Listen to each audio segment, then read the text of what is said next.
묵상하면서 참 많은 것을 깨닫게 됩니다. 특별히 지금까지 죄송하지만 저는 요한복음을 집중할 때는 예수가 누구인가, 그래서 예수님 말씀하셨던 표적 7개의 표적과 예수님의 그 에고 에이미, 나는 누구다라고 했던 나는 선한 목자다, 나는 부활이다, 생명이다, 나는 양들의 문이다, 이런 말씀에 좀 집중해서 말씀을 전했던 그러한 시간들이었는데, 요한복음 1장을 묵상하고 2장을 묵상해 가면서 저는 회개하게 되었습니다. 그러면 안 된다. 하나하나 돌아보면 요한복음은 제 삶을 계속 변화시키고 있습니다. 지금도 여전히 목사로서가 아니라 성도로서, 하나님의 자녀로서 내 삶을 변화시키고 있는 말씀이기에 저는 여러분에게 말씀을 전하는 것이 너무 흥분되고 너무 좋습니다.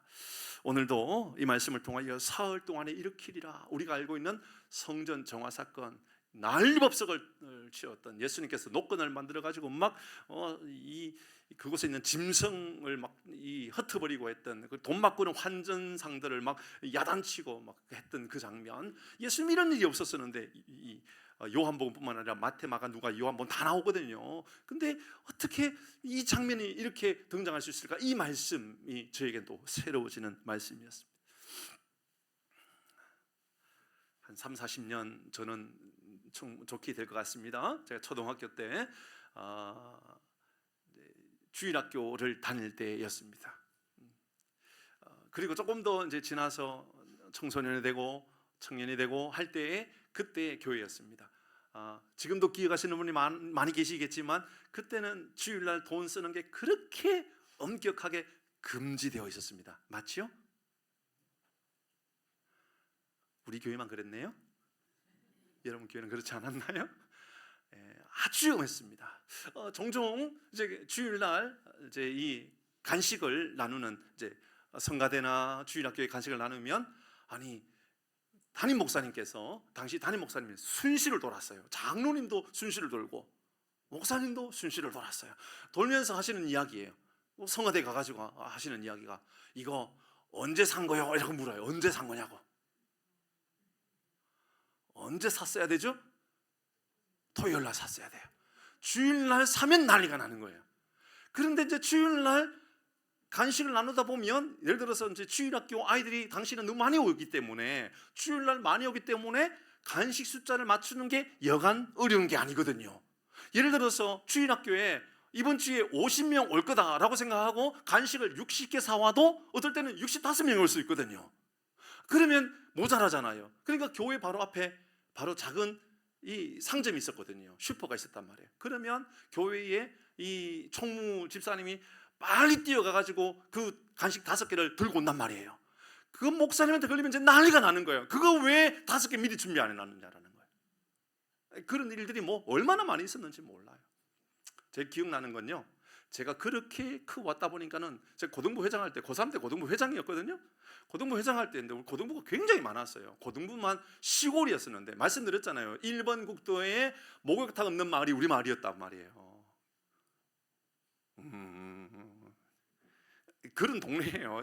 별로, 그러니까 어디 가면 우리 동네는 별로 인정해주지 않는 동네, 그런 동네였었는데 우리 이 고등부 아이들 숫자만 한 80명 이렇게 모였었어요. 굉장히 아주 열심히 모였었어요.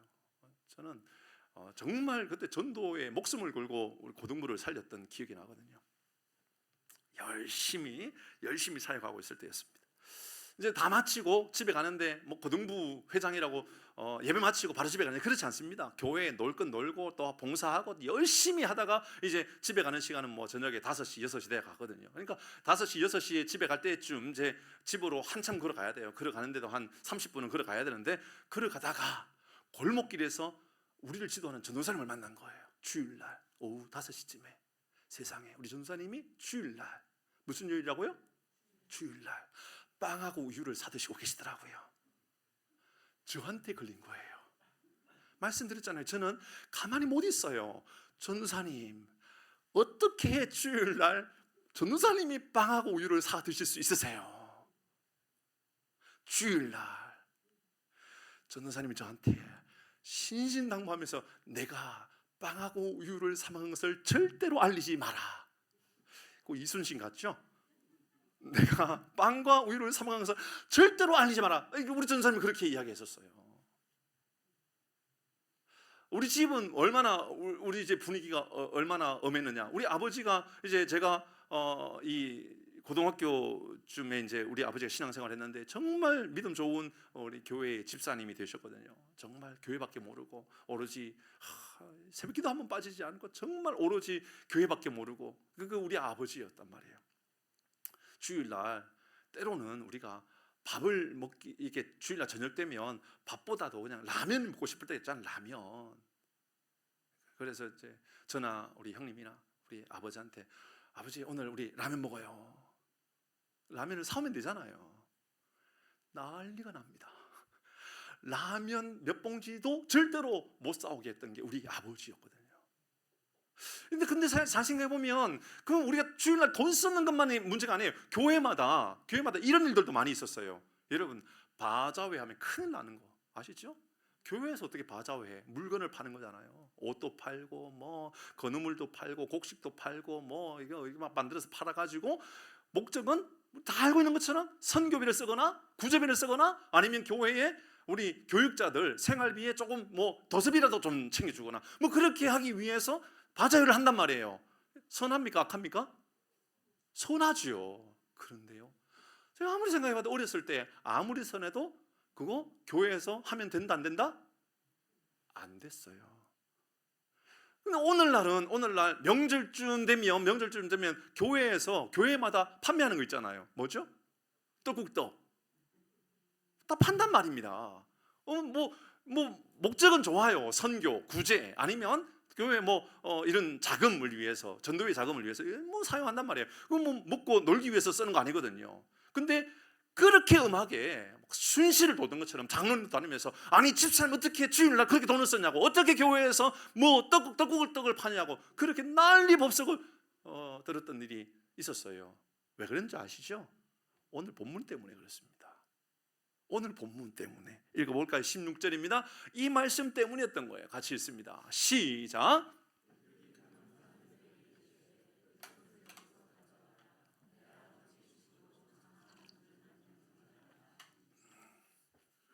내 아버지 집을 어떻게 장사하는 집으로 만드냐, 어떻게 아버지 집을 장사하는 집으로 만드냐, 이 말씀 때문에 그런 거죠.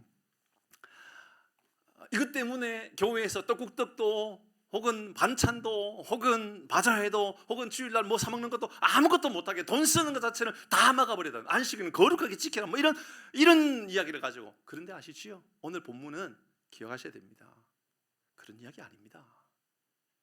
교회에서 돈 써도 되느냐 안 되느냐, 그러면 지금은 어떻습니까? 교회마다 바자회 하지 않는 교회가 별로 없고요. 교회마다 명절 되면 떡국떡 이렇게 판매하지 않는 교회도 별로 없습니다. 어지간해서 다 합니다. 그러면 30년 전에는 안 됐고 지금은 됩니까? 성경에 그런 겁니까? 성경에 예전에는 안 되던 거 지금은 되도록 하셨던 게 그게 성경 말씀입니까? 그런 성경을 우리가 왜 믿습니까? 그런 성경을 왜 우리가 따라갑니까? 그때는 무식해서 이해를 못한 것이고 지금은 이해하니까 그렇게 하는 겁니까? 아닙니다. 사실은 알고 보면 우리 안에 잘못된 이해가 있었기 때문에 그렇습니다. 성경에 대한 잘못된 이해. 오늘 본문의 말씀, 내 아버지 집을 왜 장사하는 집으로 만드냐, 이 말씀 때문에 이게 잘못되어서 해석된 거죠. 자, 먼저 말씀에 대한 짧게 이해를 먼저 하고 오늘 본문의 말씀을 가지고 우리 적용해 가보도록 하십시다. 우리가 요한복음을 시작하는데 위치, 장소가 아주 중요합니다. 어디서 시작되었죠? 한 100여 명 살고 있었던 나사렛에서 시작되었습니다. 예수님이 사셨던 곳. 근데 나사렛에서 어떻게 선한 것이 나겠느냐라고 말했던 사람이 있었습니다. 어디 살던 사람이죠? 가나 지역입니다. 가나에는 한 400~500명 이상 사는 사람들이거든요. 그러니까 400~500명 사는 사람들이 100여 명 사는 사람들을 보고 저 촌놈들이 어떻게 뭐 대단한 거 나겠느냐, 예수님 사는 동네에서 뭐 대단한 나겠, 그런 생각을 가졌던 게 사실입니다. 그런데 예수님께서 가나 혼인잔치, 지난주에 말씀, 그리고 마지막 절에 보면 11절의 말씀에 보면 그 장소가, 12절의 말씀에 보면 그 장소가 어디로 옮겨지느냐 하면 가브나움으로 옮겨집니다. 근데 가브나움은 지난 말씀 드렸잖아요. 한 10,000여 명 혹은 20,000명 이상 사는 큰 도시였단 말입니다, 당시에. 근데 가브나움에 가자마자 예수님께서 며칠이지 않고 예루살렘으로 가셨습니다. 왜요? 유대인의 유월절이었기 때문에 그렇습니다. 유월절을 맞이해서 예수님께서 가브나움에 가지 않고 가셨지만 바로 오셨다라고 그렇게 이 예루살렘으로 가셨다라고 이야기합니다. 그곳에서 예루살렘에서 예수님께서 예루살렘 딱 가보니까 예수님께서 충격을 받은 거예요. 뭐냐 하면 예루살렘에 유대인 유월절에 사람들이 많이 모였습니다. 왜 모였을까요? 예배드리기 위하여, 유월절을 지키기 위하여 모인 거거든요. 그런데 그 가보니까는 성전 안에서 사람들이 짐승을 팔고 돈을 바꾸고 막 장터, 완전히 시장 바닥이 된 거예요. 그러니까 예수님 화가 나가지고 그곳에서 뒤집어 버렸단 말입니다. 근데 그게 상식적으로 이해가 안 됩니다. 그게 화낼 일입니까? 그게 왜 화가 나야 될 일이지요? 이제 그것을 점검해 보고자 하는 겁니다. 그곳에서 예수님께서 이 성전을 헐라 내가 사흘 만에 다시 일으키리라. 이것은 예수님 당신의 몸에 대한 이야기다. 이렇게 오늘 말씀하고 있습니다. 오늘 주는 말씀의 교훈이 도대체 뭡니까? 첫 번째는 우리 마음에 있는 우리 삶의 성전을 어떻게 정화할 것인가에 대한 말씀입니다. 우리의 성전, 우리의 삶의 성전, 이것을 잘못 해석해가지고요 건물이 무너져야 된다, 자유주의자 그렇게 말합니다. 좀 인권을 중심으로 이야기한다라고 하는 교회들, 특별히 뭐 민주운동했던 그런 교회들은요 교회 건물이 뭐가 중요하냐? 맞습니다. 근데 건물은 없어도 된다, 그게 성경의 이야기가 아니거든요. 근데 오늘날은 이제 예수님께서 성전 정화, 성전을 무너뜨렸다라고 말씀하셨으니까 오늘은 성전 필요 없다, 광야에서 예배드리면 된다, 천막도 된다. 예, 되지요. 근데 건물이 있는 게 문제입니까? 그게 아닙니다. 그 이야기가 아닙니다. 건물에 대한 이야기가 아니라, 말씀을 들으시면 나중에 아시겠지만 그건 여러분에 대한 이야기고 저에 대한 이야기입니다. 13절 먼저 볼까요? 이렇게 시작했습니다. 같이 있습니다. 중요한 말씀입니다. 13절 시작. 별것 아니죠, 이 말씀. 근데 이게 굉장히 깊은 의미가 담겨져 있어요. 유대인의 유월절이 가까운지라. 유대인의 유월절 맞습니다. 유월절은 유대인의 유월절입니다. 그런데요 마태, 마가, 누가는 유대인의 유월절이라는 말을 한 번도 하지 않았어요. 요한복음에만 딱 2번 유대인의 유월절이라고 말을 써요. 그 생각을 해보면 이 유월절이 왜 요한이 볼 때는 유대인의 유월절이어야 할까라고 하는 생각을 가졌을 것 같아요. 왜 그런가 볼까요? 유월절이 언제 시작되었죠? 출애굽기에 시작됐죠.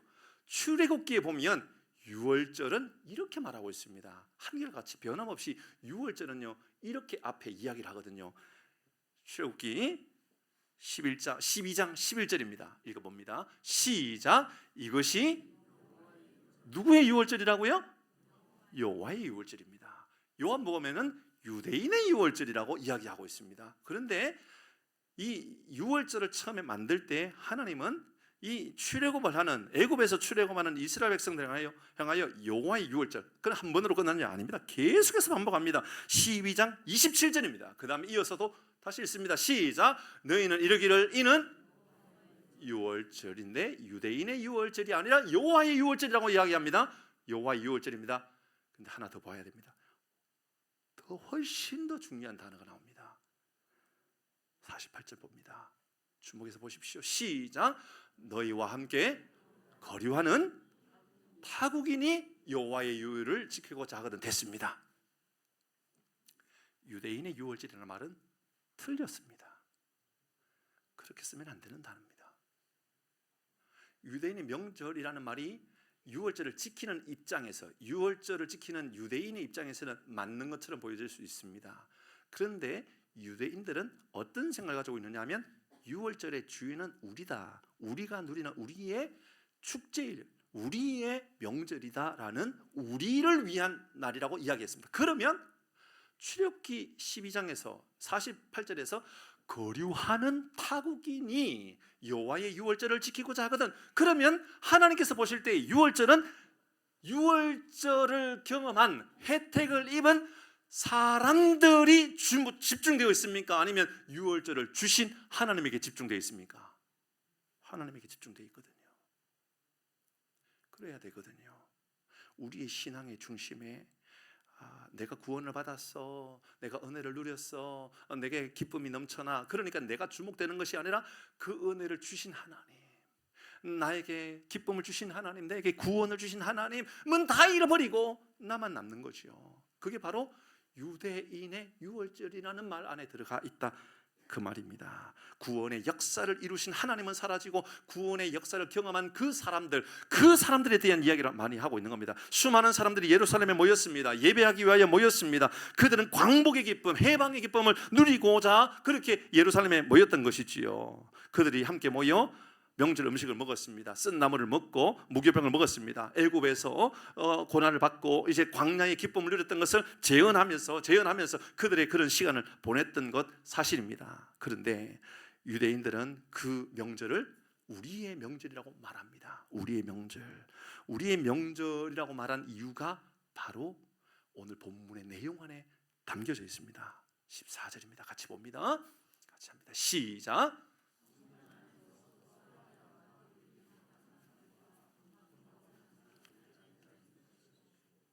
성전 안에서, 어디에서요? 성전 안에서. 아마 여인들의 뜰을 말할 겁니다. 성전 안에. 그 안에 많은 사람들이 이제 예배하기 위하여 모여든 겁니다. 그런데 그곳에서 소와, 자, 무엇이라고 말하고 있죠? 소와 양과 비둘기를 파는 사람이라고 말합니다. 자, 소와 양과 비둘기는 어디에 사용되어지는 거죠? 제물입니다. 제물을 사용하고 있는 제물로 사용해야 되는 것을 성전 안에서 매매하고 있습니다. 근데 그것뿐만 아닙니다. 그곳에서 이것으로 끝나지 않고 있죠. 그럼 뒤에 있는 이야기 좀 이따 다시 이야기하도록 하겠습니다. 성전은 이렇게, 성전 안에서 사람들은 짐승을 드려서 하나님께 영광을 돌리고 짐승을 가지고 하나님께 예배 드리는 것, 이것이 당연한 일입니다. 성전 밖에서 해도 뭐 전혀 문제가 안 되는 것 같아요. 그런데 성전 안이라고 이야기하고 있는 것도 신기합니다. 우리가 알고 있는 것처럼, 근데 그 다음에 이제 돈 바꾸는 사람, 이게 나오죠. 14절 안에 돈 바꾸는 사람도 나옵니다. 환전하는 사람. 왜 환전하는 사람이 필요하죠? 성전에 들어가는 돈, 세겔, 반세겔, 세겔 때문에 그렇죠. 당시에 유대인들이 예루살렘에서 성전세를 낼 때에는 세겔을 썼던 겁니다. 그러니까 로마인들도 자기 돈을 쓸 수 있는 것이 아니라 성전에 와가지고 돈을 바꾸어서 사용했다라는 것입니다. 여기서 이제 문제가 생기는 겁니다. 왜요? 성전 안에서 이루어지고 있는 이 장면이 꼭 어떤 분위기냐 하면 이게 자연스럽지가 않는 겁니다. 분명히 소와 양과 비둘기를 잡아가지고 하나님께 드리고 돈을 바꿔서 드린 것 다 아름다운 모습이고 꼭 필요한 모습입니다. 그런데 뭔가 어색한 것이 있습니다. 뭐냐면 왜 이게 성전 안에서 이루어질까? 성전 안에서 이루어지려고 그러면 누구의 도움이 필요할까요? 제사장들의 도움이 필요한 겁니다. 이때부터 이제 리베이트가 들어가기 시작하는 거죠. 그 장사하는 사람들 돈 내라 합니다. 돈 내라. 돈 바꾸는 사람들 돈 내라. 특별히 먼 거리에서 재물을 끌고 오는 사람들 생각해 볼까요? 짐승을 끌고 옵니다. 그런데 그게 뭐 하루 이틀이 아니라 한 일주일 정도 짐승을 끌고 소를 끌고 양을 끌고 왔다고 여기 보십시다. 오는 동안 병들 수도 있고 오는 동안 지쳐 있을 수도 있을 겁니다. 그러면 성전에 들어가기 전에 더 좋은 거, 가장 좋은 거 드리기 위하여 분명히 이 짐승을 준비한, 제물을 준비한 사람은 어떻게든지 수고해야만 했을 것입니다. 그러니까 성전 안에서 잘 들으셔야 됩니다. 짐승을 파는 사람들, 돈을 바꾸는 사람들은 예배를 드리는 일에 방해를 주는 사람입니까? 좋은 일을 하는 사람입니까? 그게 방해가 될까요? 좋은 일이죠. 내가 드리려고 하는 짐승이 마음에 안 드는 거예요. 성전에 보니까 좋은 짐승이 있거든요. 그러면 이 짐승을 바꿔서 드릴 수 있잖아요. 새로. 그러니까 성전 안에서 드리는 사람들은요, 야, 내가 이거 좋은 거 드릴 수 있으니까 이걸 바꿀 수 있겠구나. 돈도 내가 가지고 있는 이 로마의 돈 가지고는 하나님께 못 드리니 여기에서 돈을 바꾸어서 내가 드리면 좋겠구나. 여기서 끝나지 않는다라는 거죠. 제사장들은 이제 그들에게 무리한 요구를 할 겁니다. 이렇게 시작하는 거죠. 짐승들 멀리서 끌고 오지 마. 내가 그거 받지 않을 거야. 예를 들어서 이제 이런 일이 일어나는 겁니다. 멀리서 끌고 왔습니다. 그런데 내가 표해 놓았던 그 짐승을 가지고 드리지 않는다면 아무리 좋은 짐승이라도 받지 않으면 그만인 겁니다. 그게 바로 성전 안에서라는 말입니다. 성전 안에서 지금 그들의 축제를 만들어가고 있는 겁니다. 성전 안에서 예배를 만들어가고 있는 것이 아니라 성전 안에서 우리의 축제를 만들어가고 나의 영광을 위하여, 나의 부유함을 위하여, 죄송합니다, 나의 탐욕을 위한 장소가 성전 안이 되었다, 그 말인 겁니다. 예수님께서 그 안에서 뒤집어 버린 것은 바로 그들의 탐욕을 채찍질하고 있는 겁니다. 왜 여기서 장사하는 곳으로 만들어 버리느냐라는 것은 단순히 장사하는 곳에 대한 문제를 이야기하는 것이 아닙니다. 탐욕으로 말미암아 그들이 무너져 버린 하나님에 대한 예배가 무너져 있는 거기에 대한 야단을 치고 있는 겁니다. 여러분, 성경을 읽으면서 예수님께서 이렇게 야단치는 장면을 본 일 있습니까?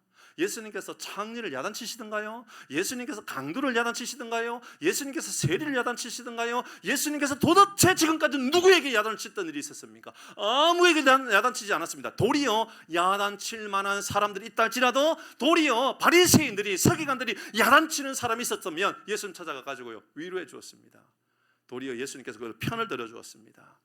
너희들 가운데 죄 없는 자가 먼저 돌로 쳐라. 그러면서 예수님께서 막아주셨습니다. 그런데 그렇게 죄인들의 친구요, 강도의 친구요, 그렇게 예수님께서 모난 것처럼 보이고 세상에 악한 사람처럼 보이는 그 사람들은 한 번도 야단치지 않았는데, 성전 안에서 누가 보아도 나쁜 것처럼 보이지 않는데, 누가 보아도 별로 그렇게 모난 것처럼 보이지 않는데, 성전 안에 있는 매매하는 사람들, 성전 안에 있는 그 환전하는 사람들은 야단을 치고 있는 이유는 바로 이 문제 때문이었던 겁니다. 탐욕에 눈이 멀어 유대인의 유월절을 만들어 버렸다, 그 말입니다. 하나님의 유월절이 아니라 유대인의 유월절 말이지요. 오늘도 우리가 그런 예배를 드리는 사람이 있을 수 있다, 그 말입니다. 이곳에서 우리가 원광각제 교우들이 모여서 예배를 드리지만 하나님께 영광 돌리고 하나님을 바라보고 하나님의 이름만 온전히 영광 받으셔야 될 뿐입니다가 아니라, 예배를 통하여서 하나님, 오늘도 거래 한번 하십시다. 내가 이번 주에 거래를 이루어 주시면, 하나님 이번 주에 거래가 좋은 거래가 만들어 주시면, 제가 전에는 11조 드렸는데 이번에는 12조 드리겠습니다. 한번 해보십시다. 하나님, 12조를 드리는 것은 영광스럽고 좋은 일입니까? 3일에 한 번씩 예물을 드리면 하나님께서 기뻐하시는 일입니까? 너희들은 이걸 강도의 소굴로 만들었구나. 너희들은 장사하는 장소로 만들었구나. 그것은 교회에 대한 이야기가 아니라 우리의 마음에 대한 이야기. 우리가 그렇게 장사치의 마음을 가지고 하나님을 만나고 있는 이 몸뚱아리에 대한 이야기를 하는 거죠. 우리에 대한 이야기를 하고 있는 이야기입니다. 처음에는 순수한 신앙이었습니다. 처음에 하나님의 은혜, 하나님의 영광을 아는 신앙이었습니다. 그런데 어느 순간부터는 다 사라지고 이제 어떻게 하면 내가 부유해질까? 어떻게 하면 내가 좀 더 세상에 인정받을까? 여기에 목말라 하는 삶을 살아가는 거죠. 예전에 제가 20대 후반에 정말 열심히 사역했거든요. 목숨 걸고 사역했던 것 같아요. 그때 제가 간이 부었어요. 병원에 가서 피 검사하면요 항상 150, 170 뭐 이런 나왔어요. 참고로 지금 저 간 치수가 이제 35, 30 이렇게 나오거든요. 정상 치수예요. 근데 20대에 저는 항상 간 치수를 재면 170, 간 검사 받아야 된다고 늘 그런 이야기 했었거든요. 정말 열심히 했어요. 너무 열심히 하니까 저에게 이렇게 제안하러 온 사람이 있어요. 전도사님, 나중에 전도사님 목회할 때 교회 지어주겠다고. 교회 지어주겠다고. 어떤 사람은 저에게 목사님, 전도사님, 제가 나중에 전산 살 집을 제가 사주겠다고. 그런데요, 집, 교회 이거는 한두 명이었는데요, 여러 명이 저에게 제안한 게 있어요. 전도사님, 나중에 제가 목사님 목회할 때 차를 사주겠다고 한 여러 사람들이 있었어요. 지킨 사람 있을까요, 없을까요? 한 명도 없어요. 연락하는 사람이 있을까요, 없을까요? 한 명도 없어요. 연락조차도 안 해요. 왜냐하면 사실은 그 사람들이 초등학생들이었거든요. 초등학생, 중학생들이에요. 그러니까 걔네들은 제가 조금만 잘하면 나중에 집 사주겠다, 나중에 차 사주겠다, 나중에. 제가요 그 차 이름도 알아요. 차 이름도 무슨 차 사주겠다라고 했는지도 제가 기억난단 말이에요. 제가 이렇게 말씀드린 것은 여러분과 하나님과의 관계를 돌아보라 그 말입니다. 하나님께 거래하면서 하나님 너 이렇게 해주시면 제가 이렇게 하겠다고, 하나님께서 하나님 나에게 이런 복을 주시면, 내가 건강 주시면 내가 이렇게 하겠다고, 내가 하나님께서 이렇게 부자 만들어 주시면, 그게요 바로 성전 안에서의 이야기고 바로 유대인의 유월절에 대한 이야기인 거예요. 남의 이야기입니까? 껍데기 건물 이야기입니까? 아닙니다. 우리 교회에 대한 이야기고 바로 여러분 한 사람 한 사람에 대한 이야기입니다. 신앙을 개인의 돈벌이로 만들고 신앙을 자산 늘리고 성공의 도구로 만들어가는 사람들의 이야기인 거지요. 그래서 많은 사람들이 신앙은요 하나님과 친밀한 교제가 아니라 종교적 익숙함에 빠져 있는 사람들이 막 나타나기 시작합니다. 광야에서 천막을 짓고 그곳에 하나님께서 계시는 그러한 성막을 만들 때는 절대로 그런 일이 있을 수 없었거든요. 그런데 화려한 성전을 지었습니다. 바로 솔로몬의 성전을 지었고 후에는 헤롯의 성전을 지어서 이로 헤아릴 수 없을 만큼 너무너무 큰 성전을 지었습니다. 물론 다 무너졌죠. 지금 남았는 것은 통곡의 벽 하나 남았잖아요. 통곡의 벽. 헤롯 성전에 그 통곡의 벽 하나 남아 있어요. 다 무너진 건 사실입니다. 유대인들은 지금 그것도 회복하고 싶어 하는 거 아시죠? 그거 회복하고 싶어요. 어리석은 게 바로 그런 거예요. 그게 하나님의 영광이라고 생각하는 거예요. 그거 하나님이 진짜 기뻐하시는 것은 임재하심과 함께하심과, 그래서 우리의 삶에 하나님이 어떻게 내게 은혜 베풀어 주시고 어떻게 교제가 이루어지는가에 관심이 많은데 우리는 성전 안에서 유대인의 유월절 만들고 살아가고 싶은 거죠. 여러분 혹시나 우리가 솔로몬의 성전을 지으면 하나님께서 기뻐하신다라고 생각하십니까? 이 말씀 드리면 또 이제 잘못 생각을 해요. 그러니까 우리도 아무리 많이 모여도 우린 교회 지면 안 돼, 건물 화려하게 지면 안 돼, 본당 잘 지면 안 돼, 오르간 비싼 거 좀. 이러면 오르간 막 1억짜리 막 있어, 피아노 막 1억짜리 막 이렇게 있거든. 더 비싼 것도 있어요. 뭐 오르간 하나 몇 억짜리 있거든요. 그런 걸로 연주하면 하나님 영광 받으시고, 그런 것으로 찬양하면 하나님께서 기뻐하시고, 그러면 악기 없이 찬양하면 하나님께 영광 안 받으시고, 음치가 찬양하면 하나님께 영광 안 받으신다는 얘기입니까? 그러면 여러분 조용히 입 닫으시고 아무 말씀도 하지 마시고 찬양하지 마시고 국립합창단 데리고 와가지고 찬양하는 게 낫지 않을까요? 국립 오케스트라를 데리고 와가지고 그렇게 찬양하는 게 훨씬 더 영광스럽지 않을까요? 그게 아니라는 것을 이야기하는 거예요. 그 이야기를 하고 있는 게 아닙니다.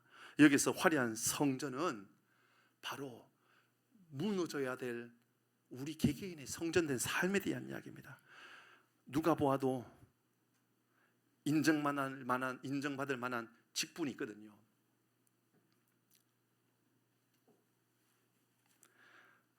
저도 이제 우리 교회가 이제 전도도 많이 하고 구제도 많이 하고 선교도 늘리고 계속 뭐 1년에 뭐 몇 번씩 막 늘리고, 노회 가면요 제가요 얼마나 칭찬 많이 받는지 몰라요.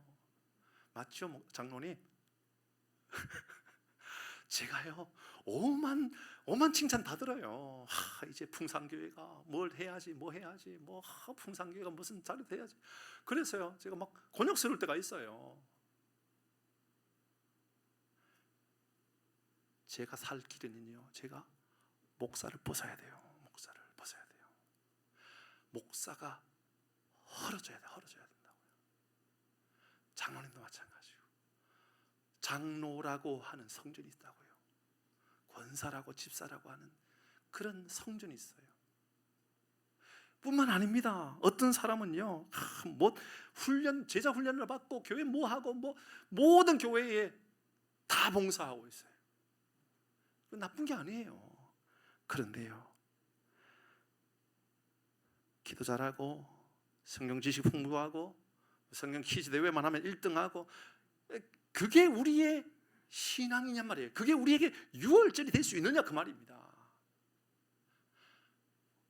유대인의 유월절은 내 유월절이라는 말이 되는 것이고, 성전 안에서는 곧 내가 내 안에 갇혀서 내 안에 예수님이 내 삶의 질서를 만드는 것이 아니라, 내가 종교생활 열심히 하면, 내가 교회에 나오면 내 안에 삶의 질서를 만들어질 수 있을 것이라고 하는 착각에서 좀 벗어나라고 하는 이야기를 하고 있다 그 말입니다. 우리의 삶의 질서는 하나님에게 있는 것이지 내게 있는 것이 아니라, 내 경험에 있는 것이 아니라, 내 지식에 있는 것이 아니라, 내 목사라고 하는 타이틀에 있는 것이 아니라, 내가 성도라고 하는 타이틀에 있는 것이 아니라, 내가 장로라고 하는 타이틀에 있는 것이 아니라, 내가 하나님의 자녀라고 하는 그 안에 있어야 된다 그 말하고 있는 겁니다. 그러니 예수님께서 다른 데 화내지 않았단 말입니다.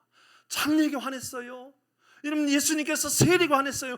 아무에게도 화내지 않았는데 성전 안에 있는 사람들, 탐욕에 가득 차 있는 사람들, 자기의 영광이라면 모든 것을 다 할 수 있을 거라고 생각했던 그 사람들 향하여 예수님 뒤집어 엎으면서 강도의 소굴로 만들었다라고 이야기하고 있습니다. 달리 말하면 우리의 삶에, 우리의 중심에 하나님이 주인 되고 싶은데, 하나님이 주인 되고 싶었던 내 안에 내가 주인 되어 있는 이 모습을 보면서 예수님 말씀하고 있어요. 이놈아, 너의 중심 안에 네가 주인인, 너는 네 삶에 강도 짓을 하고 있는 거야. 그 말하고 있는 겁니다. 오늘 성경은 우리에게 장사하는 곳으로 만들었다 했잖아요. 마태, 마가, 누가복음에는요, 강도의 소굴로 만들었다 그랬어요. 강도. 하나님이 주인 되어야 되는데 그 자리를 빼앗아 버려서 내가 주인 되었으니까 하나님의 자리를 빼앗은 나를 보면서 예수님 하셨던 말씀이에요. 이놈아, 너는 강도다. 목사가 구원시켜 줍니까? 장로가 구원시켜 주는 겁니까?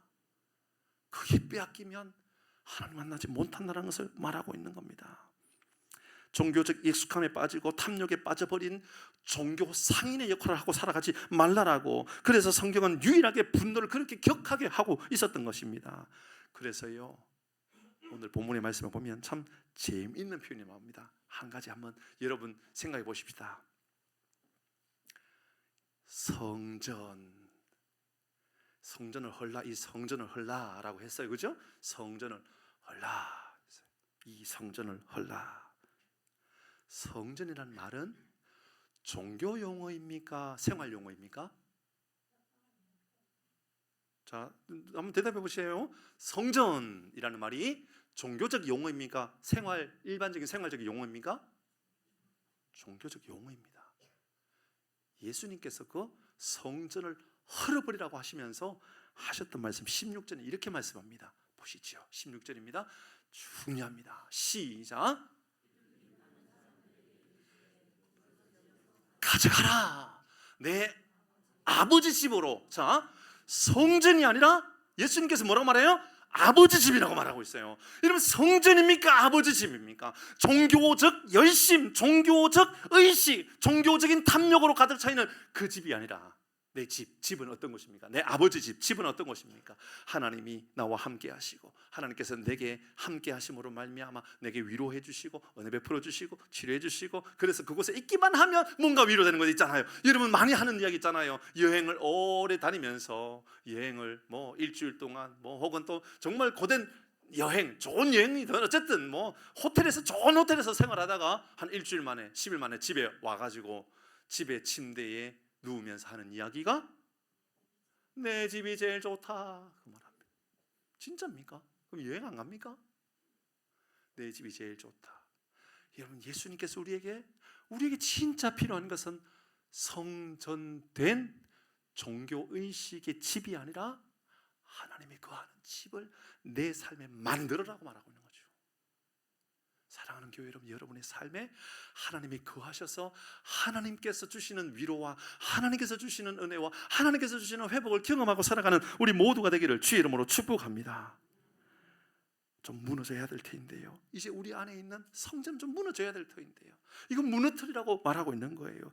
유대인의 유월절이라고 하는 그 장소, 성전 안에서의 그 장소 무너지라고 우리에게 그렇게 이야기하고 있는 것이죠.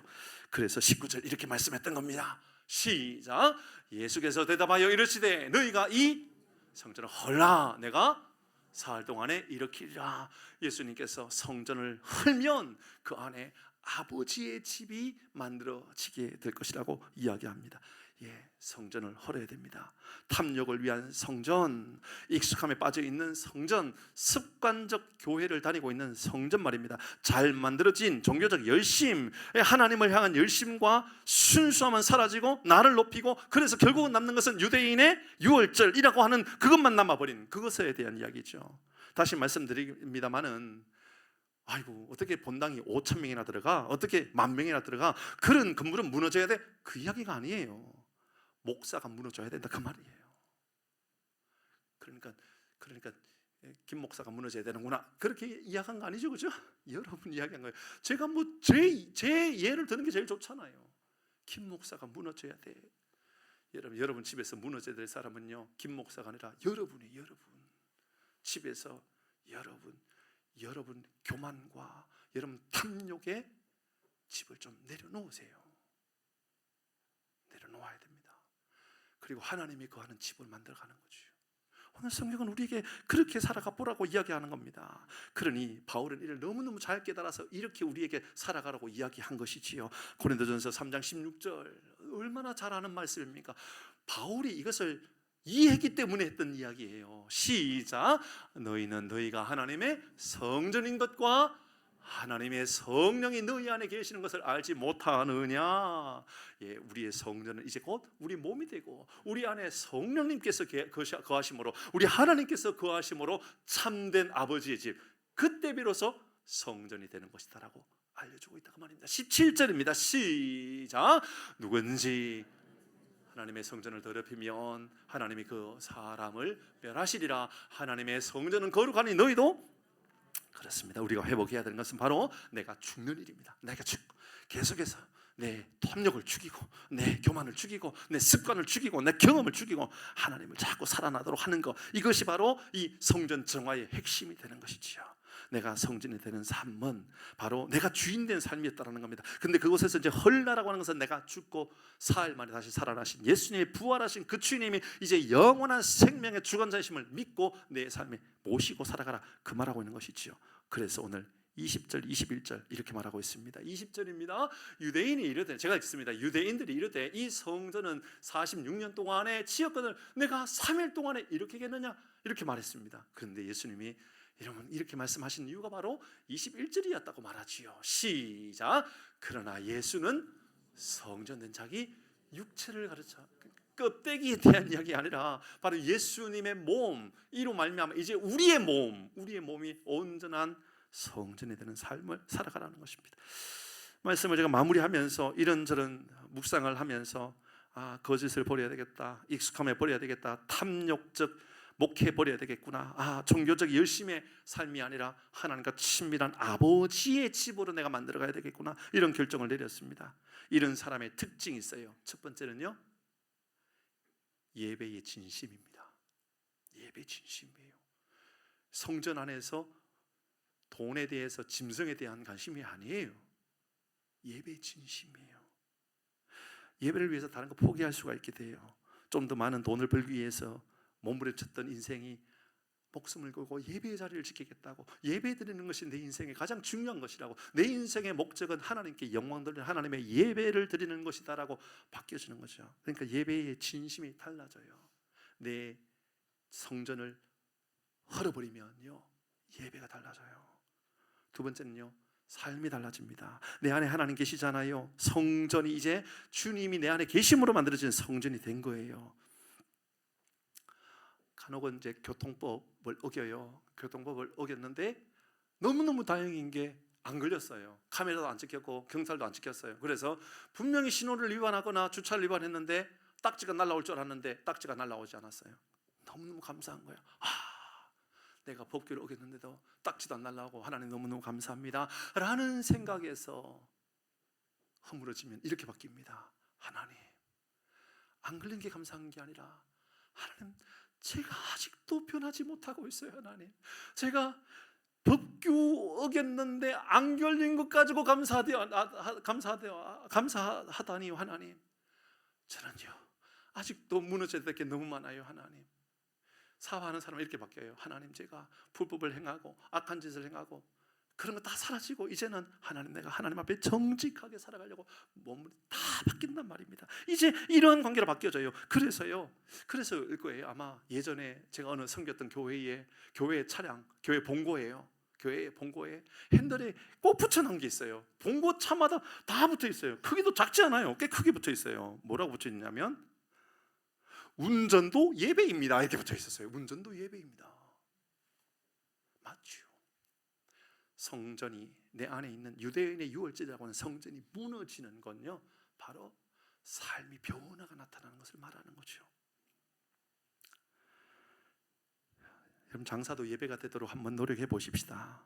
사업도 예배가 되고, 정치도 예배가 되고, 공부도 예배가 되고, 운동도, 취미도 예배가 되고. 운동도 예배가 될 수 있는가? 그래야 되거든요. 여러분 목사님들하고 절대로 이런 운동 같이 하면 안 돼요. 아시죠? 특히 그 축구 같은 거 있죠. 목사님들하고 절대로 목사님들이 여러분에게 뭐 축구 같이 하자 그러면 절대로 같이 하면 안 돼요. 목사님들은요 목사 타이틀 믿고 난폭해요. 막 차요. 막 발로 막 차고 정강이 차고 막 그래요. 그래 놓고는 아이고 집사님이 목사 공 빼앗았다고 막 이런 얘기를 해요. 못 들어봤죠? 네, 저는 목사님들하고 축구를 해봤을 때 경험했던 거예요. 운동을 할 때도 하나님 운동도 예배입니다라고 말하면 욕을 하면서 운동하지 않아요. 딴짓하면서 운동하지 않아요. 취미 활동도요 엉뚱한 짓 하면서 딴짓하면서 취미 활동하지 않아요. 예배입니다. 여러분의 삶에 유대인의 유월절 성전 안에 갇혀 있는 것들이 허물어지기를 주의 이름으로 축복합니다.